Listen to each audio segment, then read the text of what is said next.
Hi, hello everyone. Hello, my prospective WAEC students.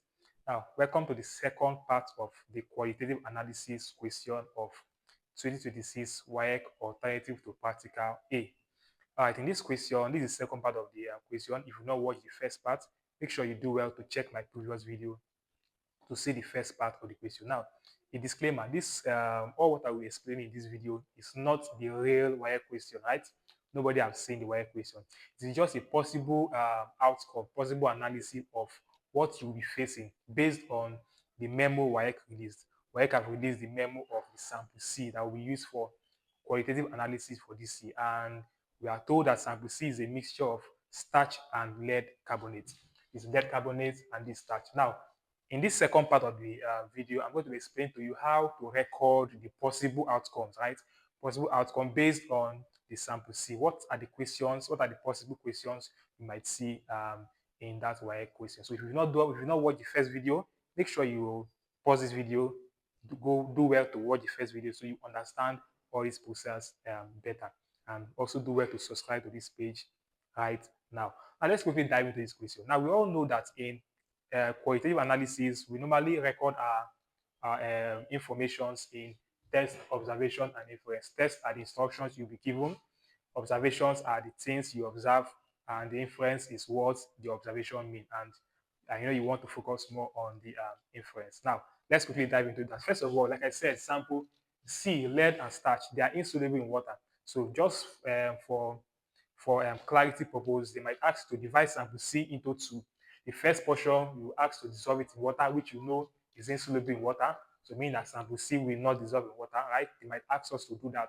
And second portion, you might ask us to dissolve sample C in HNO3. Now, HNO3 will dissolve lead carbonate, but it won't dissolve starch. So we'll have a residue and a filtrate. So when we dissolve sample C in HNO3, it will dissolve partially because the starch will not dissolve, but the lead carbonate will react properly. So we have a partially dissolved, right? Partially soluble, right? Now, what we also observe, we have also observed an effervescence of a colorless and odorless gas. And the gas will turn blue litmus paper to red and also turn lime water milky. And which gas have that property? The gas is CO2, form CO3 ion. And the CO3 ions comes from the lead carbonate, right? So these are the informations you get. And we have gotten a CO3 ion coming from the lead what? Carbonate. Now, after that, the solution will be partially soluble. We have a suspension of the starch and the lead nitrate. From the lead carbonate, we will now have lead nitrate, right? From lead nitrate. So we will now be asked the third step, which to filter. And we'll have a filtrate and a white residue. The white residue is the starch, and the filtrate is the lead nitrate. Now, how do we test for the lead? Very easy. There are four simple steps to test for lead. These four, you might see either of these four or possible all of these four steps, right, in the exam. So stay tuned to get this information.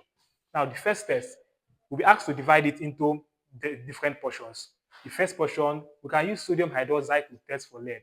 And what are the observations? We observe a white precipitate. But white precipitate with sodium hydroxide does not only tell us lead, it also tells us that calcium may be present. That is why in drops, that is why we need to go extra mile to place it in excess. And then we have, if the white precipitate is soluble, then it is lead. But if it's insoluble, then we know it's calcium, but it's going to be soluble because there's no calcium present in our sample C. Now, the second part is that second portion of filter, you can use ammonia in drops to test for lead. And we're going to have also a white precipitate. It tells us only lead, not calcium, right? It is sodium hydroxide that tells us lead or calcium in drops. But ammonia tells us that in white precipitate, lead is present.